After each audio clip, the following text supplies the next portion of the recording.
Hi, Leroy. Hi, Welcome, Mendra. How you everyone. doing? Good, good, good. Thank you, everyone. Thanks for joining in. Today is our live session on from Burnout to Brilliance. We'll be talking about how finance teams can move themselves out of the burnout scenario into a more productive uh, situation. So, as way of introduction, I'm Amendra. So, I'm the founder and director of Octane Software Solutions. I've been an accountant myself, so try not to hold that against me. I've also been implementing finance systems for a lot of companies in the last 15, 20 years, and know my way around finance systems.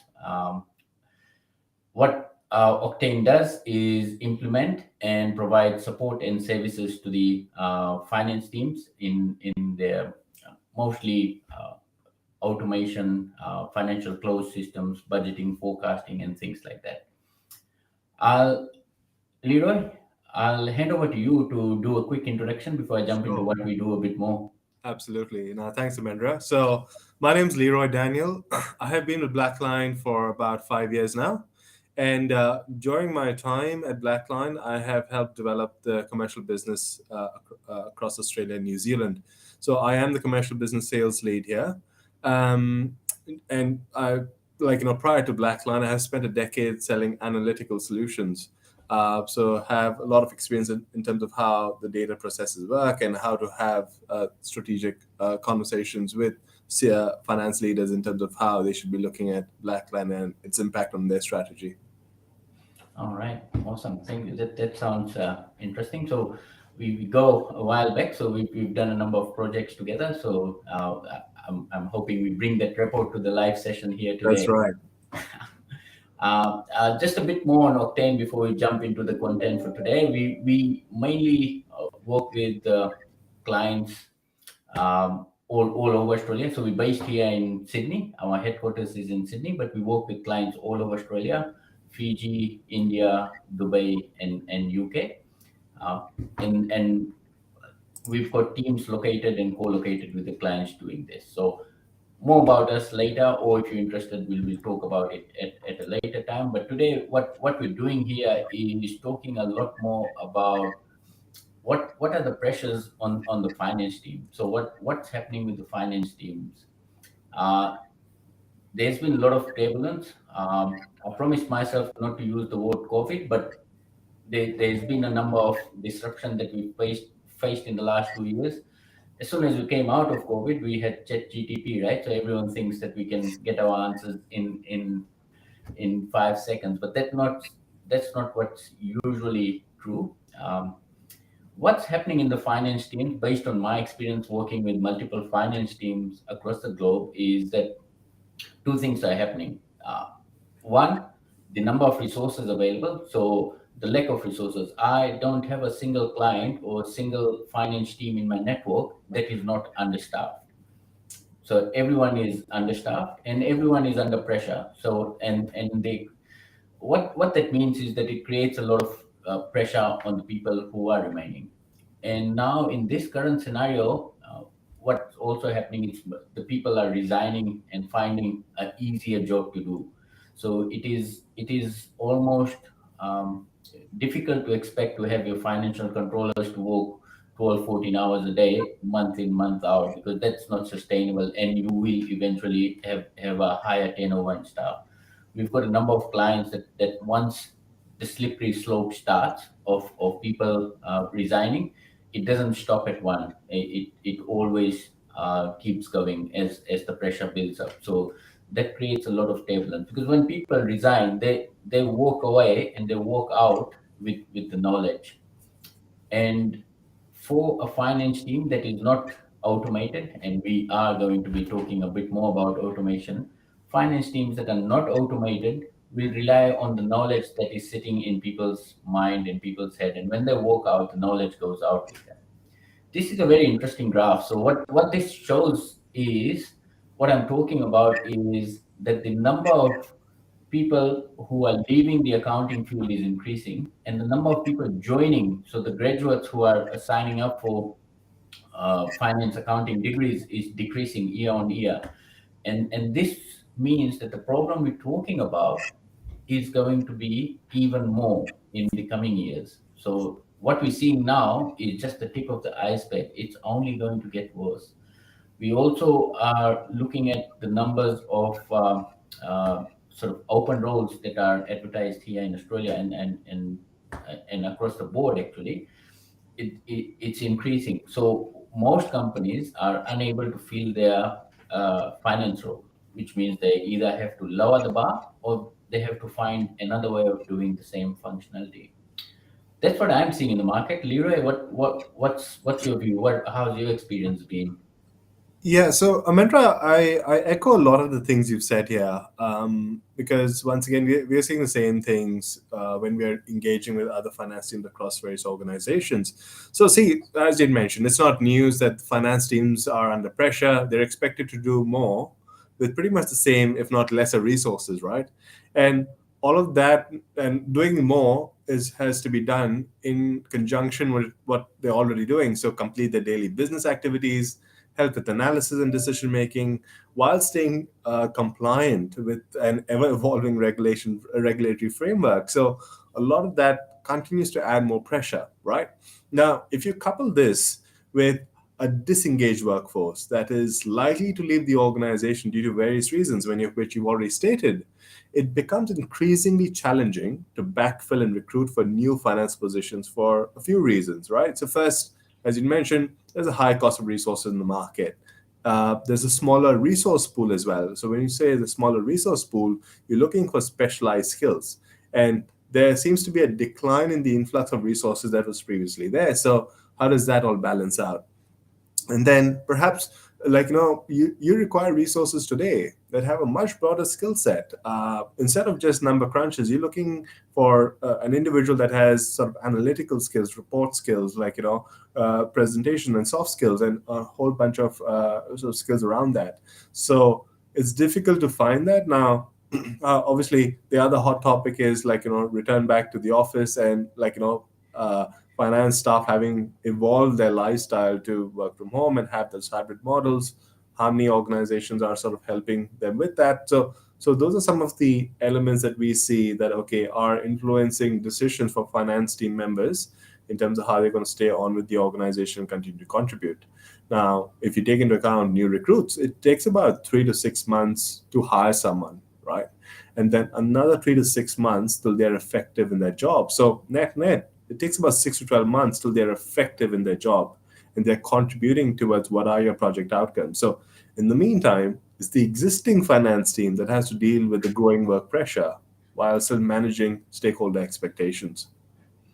Yeah, speaking of expectation, I was just having coffee with a CFO recently, and he was from a listed company, ASX listed company, and he was talking about the pressures that he faces, which is eventually passed on to the different teams within his finance team, of the different expectations that the clients or the stakeholders have. And these days, the finance as the role is changing.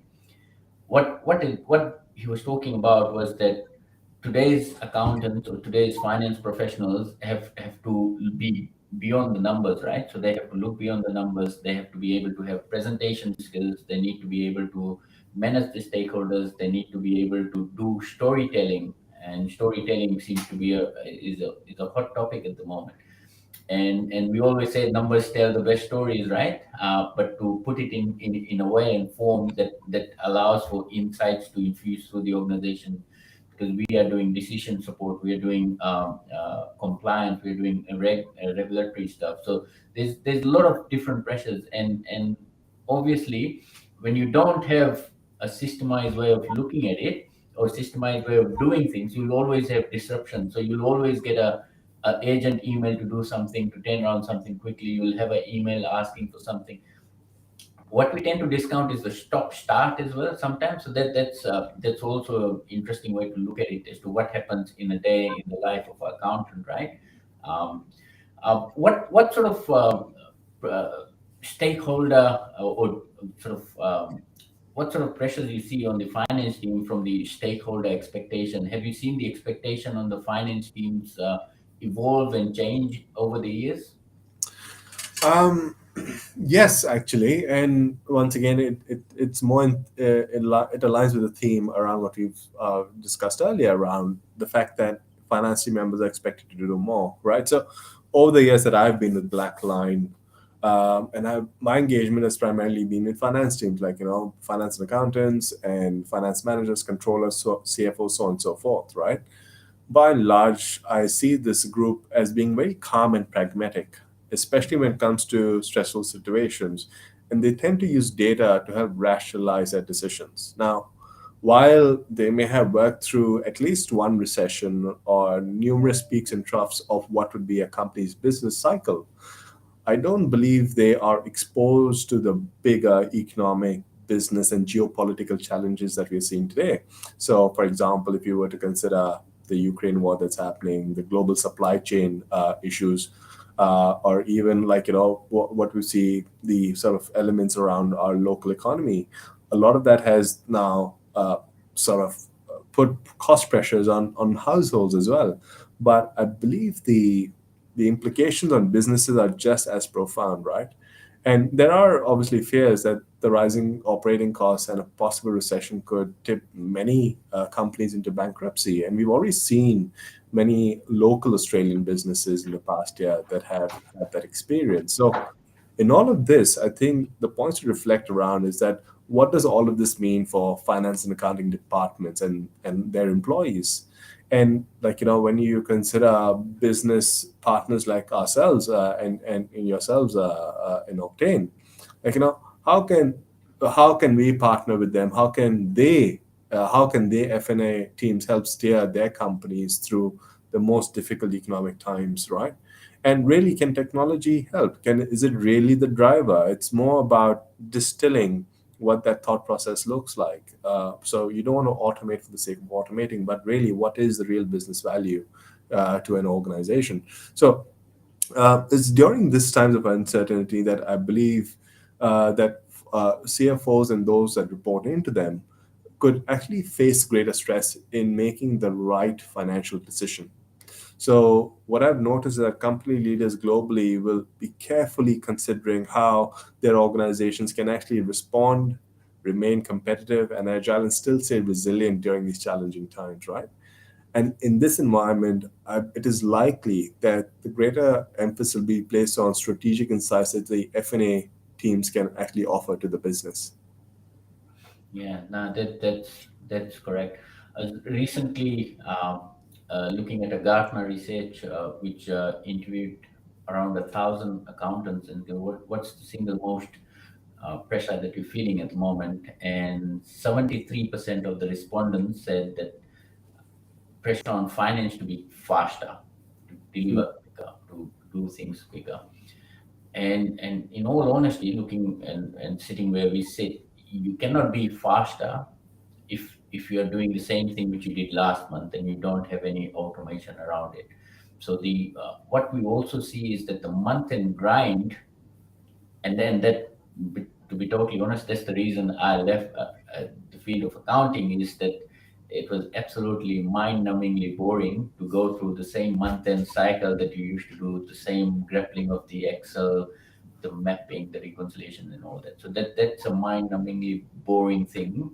And you don't go to university for a few years and do your further studies to do those kind of production work. What you probably get juiced up by, and most people in this session would be, is by doing more value-added work. And and that is something which is a common theme. So you will see people, the turnover in finance teams. If you look at the leading indicators as to why finance teams lose their people, or why is the turnover high in finance team, almost certainly what comes out is the manual repetitive work, which does not. Well, there are certain people who would probably be okay with that, but the vast majority of the people are not okay with that. And the same CFO, after a few drinks, also mentioned that one of the things that people are more and more asking in the interviews when they're interviewing for their roles in finance teams is about the systems, as to what system are you using, and how are you managing that, and also what's the work life balance around the month end, right? So you can't divorce your spouse every month end and go, I'll see you in a week's time or something like that. That's not sustainable.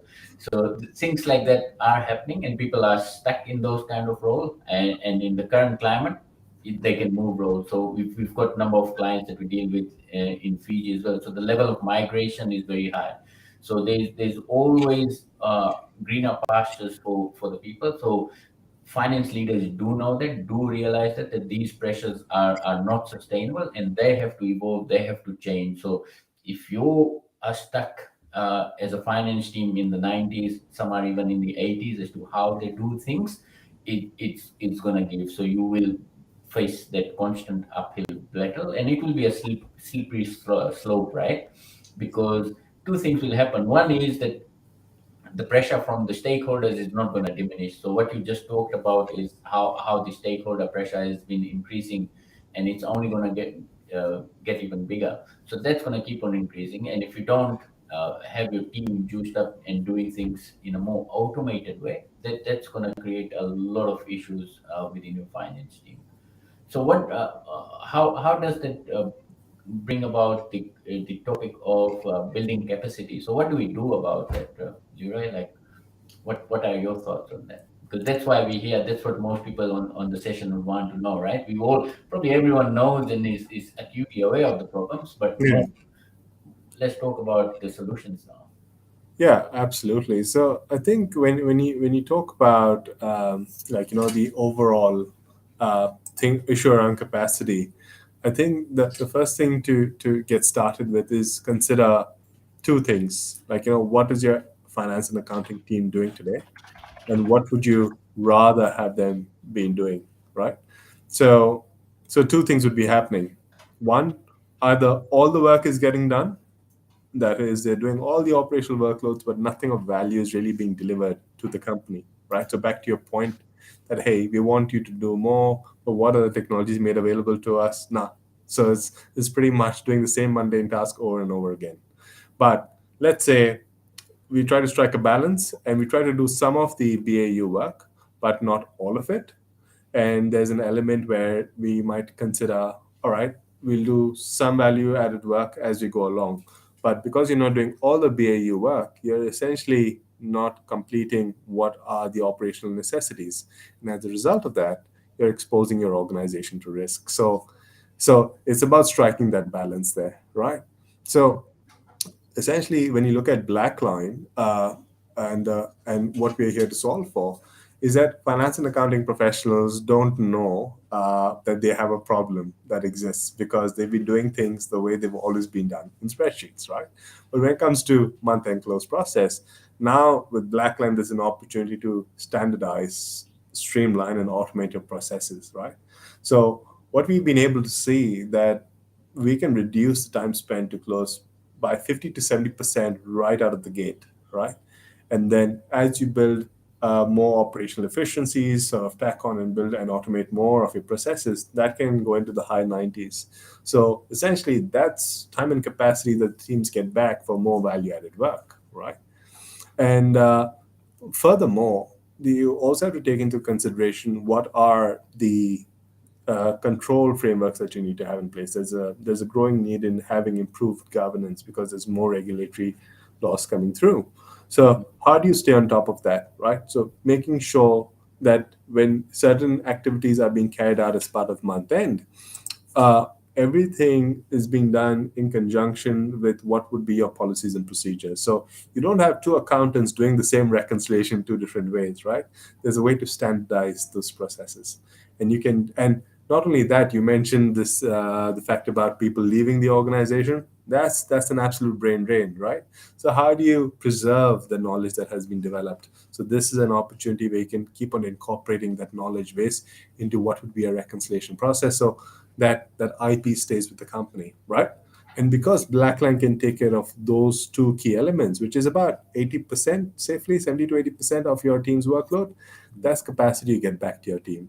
Now, it is important for an organization as a whole to understand how will this positively impact their business outcomes, because now they'll be thinking, okay, what are going to be the strategic benefits for that, right?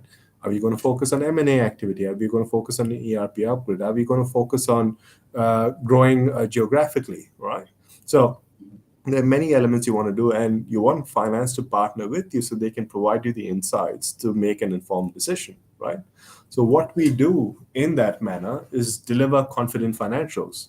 Because you know everything is substantiated through a system rather than spreadsheets, you know it's being done in the right manner with the right checks and balances in place. So when you are reporting on a number or making a decision on a certain number, you can be confident that those financials are correct. Yeah, excellent. So in we've seen a distinct change in the companies or evolution in the organizations in the finance teams where we've implemented Blackline, because what it tends to do is it frees up the capacity. It frees up the capacity to do more value-added tasks, and that is gold, right? And it does it, and we're talking to someone recently about the business case of implementing Blackline. So typically, Blackline is implemented at less than a cost of a full-time FTE, a fraction of a cost at times.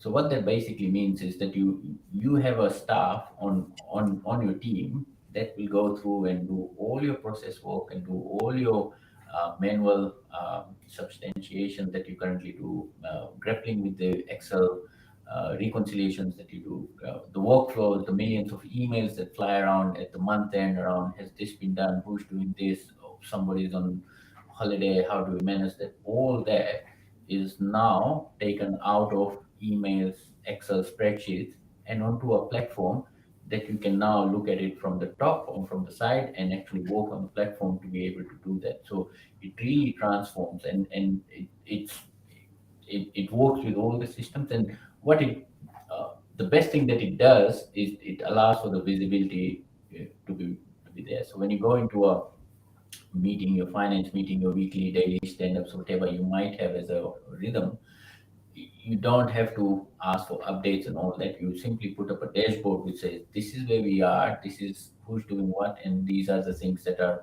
probably on time, running late, and these are the issues. So what it allows us to do is probably hone in on the issues a lot quicker and fix it. So the idea is not to expose what's not happening, but to expose what can be done to fix the problems and sort of streamline the month end. So if almost all finance teams that you know of have got a KPI to reduce the time to close, reduce the time they spend with the auditors. The other thing about Blackline is the auditors love it because they're able to come in, and a lot of the companies are providing auditors with a separate login, auditor login, and you can talk about a bit more later on that. And they're able to come in and do the audit of the accounts in a much more sort of transparent way. You've got a few comments on how the auditors Or- love it as well. Yeah, absolutely. Right. So, I like what you said around, like, helping to alert finance people and, helping with audit. I think it's about really making processes efficient, right? So it's not about just automating for the sake of automating, as I mentioned earlier. So look at what are the broader benefits, right? So everything's being systemized through a solution. Number one. Number two, the solution actually preempts and prompts individuals for things that sort of fire out as exceptions, right? So, and that's routed through the workflows that are in there. So essentially, it's going to the right person that has been delegated the certain responsibility. And everyone knows what they need to do at any given point in time and are able to address that accordingly. And because it helps manage your overall governance framework a lot more effectively, improve your control framework a lot more effectively, that's why, as you mentioned, it's even recommended by auditors, right? So we have many auditors recommending solutions like Blackline to their clients to sort of help them with improving the what is the month-end close process. Because for that is essentially for them avoiding the risk of a messy audit, right? You, as a startup who has just gone to IPO, that's the one thing you don't want to be spending time with, because you need to report by a due date, a deadline. Otherwise, there are implications to the business on that, right? And I think so. What you would have seen with the graphic earlier was that the fact that with Blackline, like there's a lot of capacity that's just there that's waiting to be released and can be released with the automation in there. So that's ours back to you. That's ours back to the business, back to the team, because we've automated that activity and effectively you can actually focus on value added work. So you're doing Yeah, all the work that you're supposed to do as part of month end, if not more, yeah. in record times, and freeing up capacity to now focus on what is the real value added work, right? And this is an exercise I tend to engage with many organizations with as well, time and again, as they embark on what would be okay. How do we get started with Blackline? So happy to talk through more of that as we go as well. All right. No, no, awesome. I had a really good joke on auditors, but after the PwC debacle with the federal government, I probably shouldn't go into that too much. But if you don't know about it, just Google PwC and federal government in Australia. So it's not always what you get when you pay top dollars, is all I will say. So interesting what you're talking about, Leroy, and in the interest of time as well, what I also wanted to introduce today is how we Octane and Blackline go to market with this, because what we've developed is a diagnostic tool that we spend half an hour with you and your team and your stakeholders and come up. We've done it a number of times, so we've got it down pat, and this has been used not just in Australia but globally, where we spend half an hour with your team to highlight the areas to understand how you go through your month end process and your general day to day accounting process, and give you and go through a workshop with you and come up with a report after studying how you do your processes that measures you and gives you a KPI on these five key areas. And these are the five key areas where you will be spending most of your time doing manual accounting. So it is time, cost, talent, the risk, and the audit and compliance. So when you look at all the functions that you do, these are the five areas that we'll be able to come in and hone in on and try and determine and give you a report on that. So Leroy, you've done this a number of times with us. Do you want to briefly chat about how you see this workshop helping your clients? Yeah, absolutely. So I think what you'll be able to see with this workshop is a couple of things, right? So the workshop has been designed keeping in mind the 4,200 plus customers that we work with globally, right? So we've developed leading practices based on that. Now, based on those leading practices, what we've put together is all right, these are the list of activities that need to happen every month and across your team.